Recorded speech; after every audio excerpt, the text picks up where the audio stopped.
Okay, let's unpack this. We have these two really radically different views on the early Buddhist groups. Yeah, completely different perspectives. You've got the Shariputra Paripeka.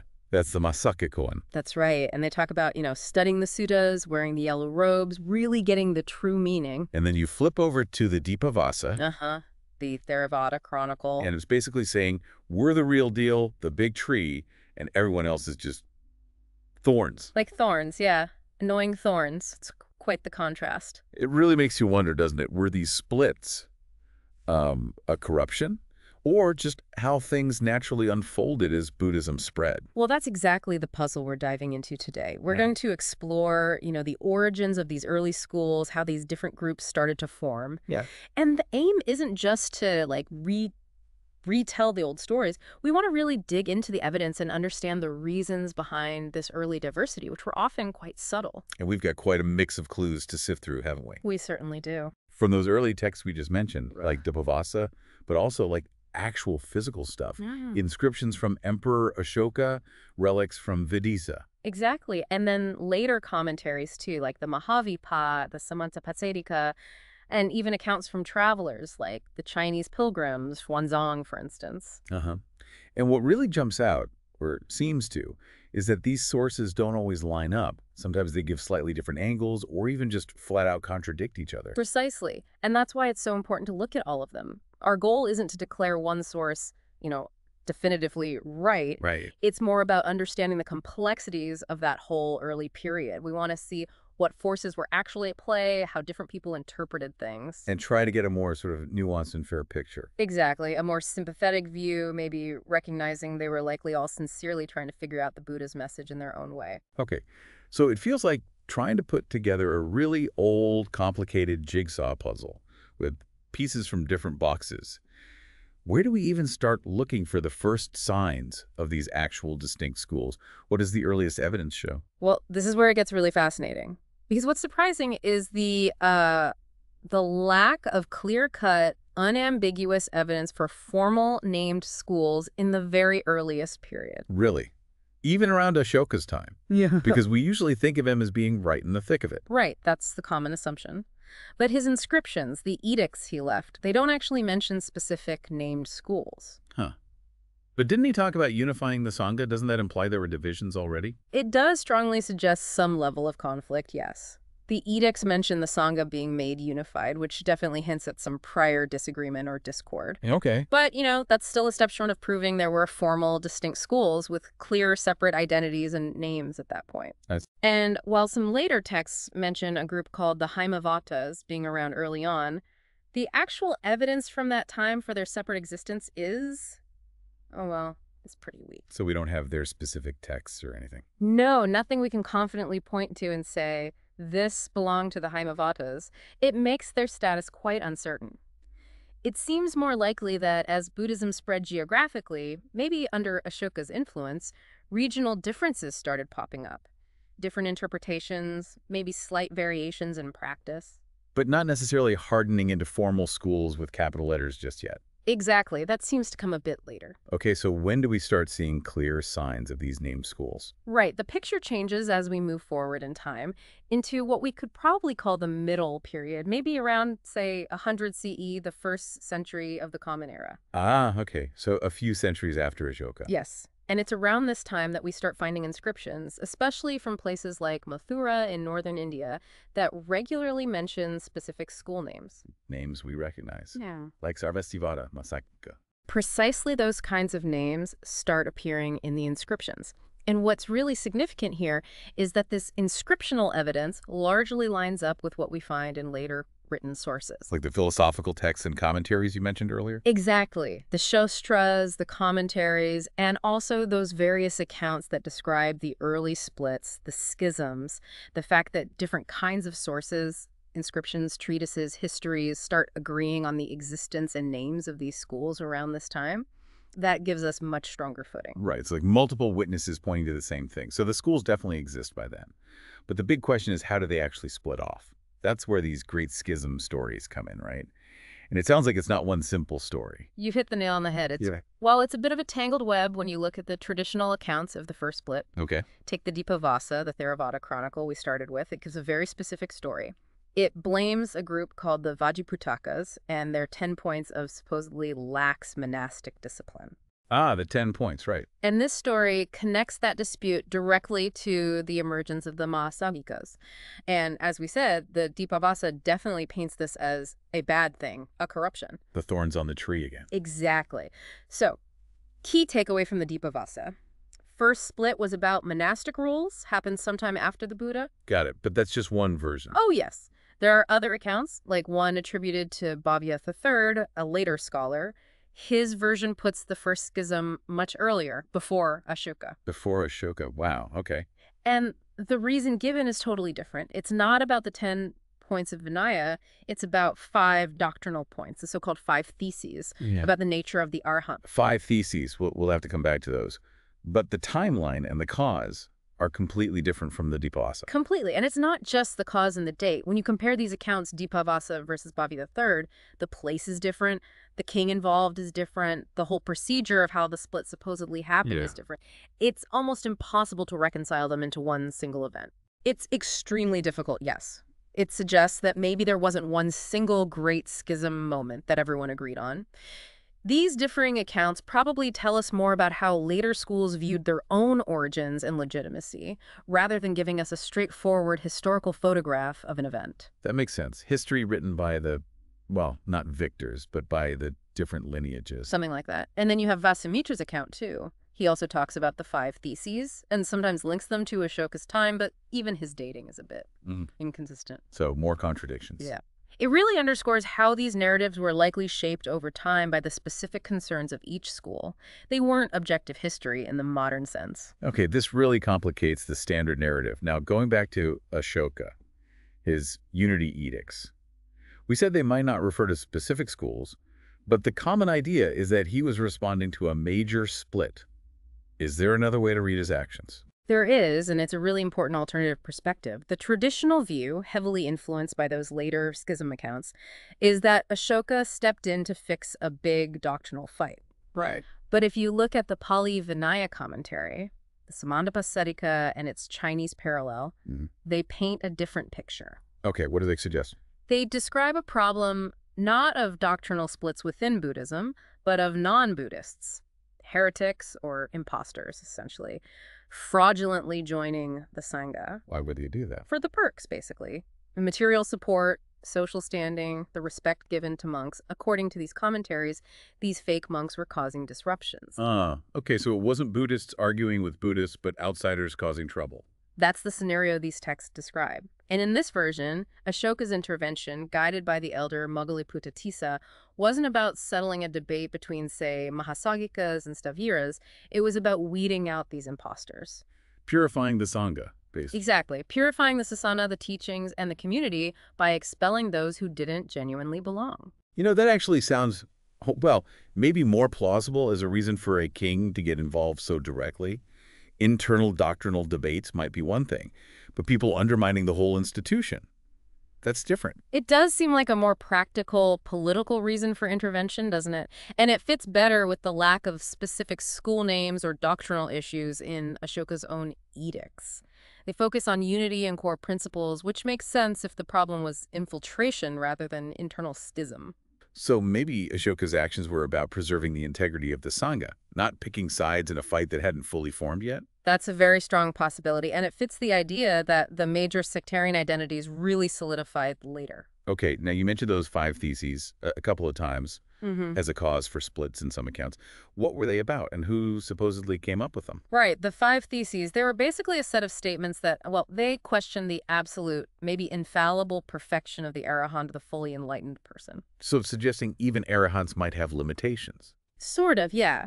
Things like maybe still being subject to temptation in dreams, or having some residual ignorance about certain things, or needing help from others. Controversial stuff. I can see why that would stir debate. And who's blamed for proposing them? Well, that's tricky too. Different texts point fingers at different people. Sometimes it's just an unnamed monk. Other times it's a specific figure named Mahādeva. Mahādeva again. Hmm. He seems to pop up a lot. He really does. And his portrayal, especially in the Sarvastivadin tradition, they were a major early school, is really negative. They paint him almost as this arch-villain who caused the root schism and committed heinous sins. Like what kind of sins? The texts accuse him of things like murder, inciting monks, terrible stuff. Yeah. They sometimes link him to the Anantarika sins, these 5 irredeemable acts that guarantee immediate bad rebirth. Wow. So they really wanted to discredit him. Absolutely. But here's the thing. When you look closely, there are weird inconsistencies. For example, some accounts only accuse him of 3 of the 5 Anantarika sins, not all 5. And more importantly, from a technical Vinaya perspective, the monastic rules, if someone had committed those kinds of grave sins, they wouldn't even be eligible to be a monk, let alone lead a faction and cause a formal schism within the Sangha. Ah. So the accusation itself makes it impossible for him to have caused the split they blame him for. It creates a serious logical problem within their own narrative, yes. It looks a lot like later schools trying to retroactively demonize the founder or supposed founder of a rival tradition. That's fascinating. It sounds like a smear campaign almost. It has that feel. And to complicate things further, there might have been more than one Mahādeva. Oh, great. Yeah. Later sources, like Bhavya and Vasumitra, mention a Mahādeva II associated with Mahasokas down south in Andhra. And they describe this Mahādeva as a converted ascetic, a respected figure, totally different from the villainous Mahādeva thirst of the Sarvastivadin stories. So it could be a case of mistaken identity or conflating 2 different people over time. It's very possible. It adds another layer of fog to figuring out the original schism stories. Definitely. What about the Mahavihāravasins, the early Theravasins?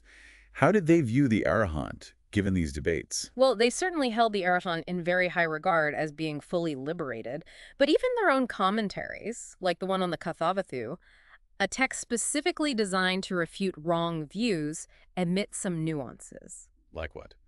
They discuss, for instance, whether an Arahant might be unaware of some minor incidental details about the world, or even if they could be momentarily tempted by Mara's daughters, these personifications of temptation, although they wouldn't succumb. So even within the school that considered itself the most orthodox, there was still room for discussion about the exact capabilities of an Arahant. It seems so. It shows that these ideas were probably debated and refined over time, even within schools that later presented a very unified front. It wasn't all black and white from day one. Right. It paints a picture of a much more dynamic, evolving early period. Now, another term that keeps popping up is Vibhajjavāda. What's that about? Vibhajjavāda. Yes, that's an important but also somewhat slippery term. It means something like those who analyze or distinguish. Okay. Analysis. And which schools used it? Well, the Theravada school, the Mahādevāvalasins from Sri Lanka, very strongly claimed the title. They said they were the true Vibhajjavādins. Why them specifically? They linked it directly to the Buddha's own method, Vipagga analysis, and they saw our development of Abhidhamma, especially the Kathavatthu text I mentioned, as the prime example of this analytical method, used to distinguish correct views from incorrect ones, particularly regarding the core doctrine of not-self and atef. So for them, Vibhajjavāda meant being analytical and sticking to the core doctrine of no self. Precisely. It was a badge of orthodoxy for them. But was it only them? Did other schools see it differently? Yes, and that's where it gets confusing. If you look at some northern traditions, the term gets used differently.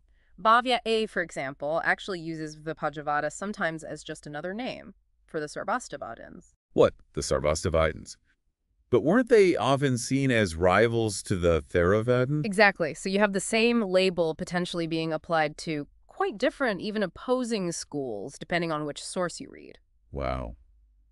That really shows how ambiguous these labels could be. It does, and it backs up the argument made by scholars like Lance Cousins that calling the Buddha himself a Vibhajjavādin before these schools even existed is probably anachronistic. The term likely gained its specific sectarian meaning later as these groups were defining themselves against each other. Okay, that makes sense. The label came after the division started forming. Now, shifting gears a bit, you mentioned the Dharmaguptakas earlier and a possible Greek connection. That sounded really intriguing. Yes, this is a fascinating little historical side note.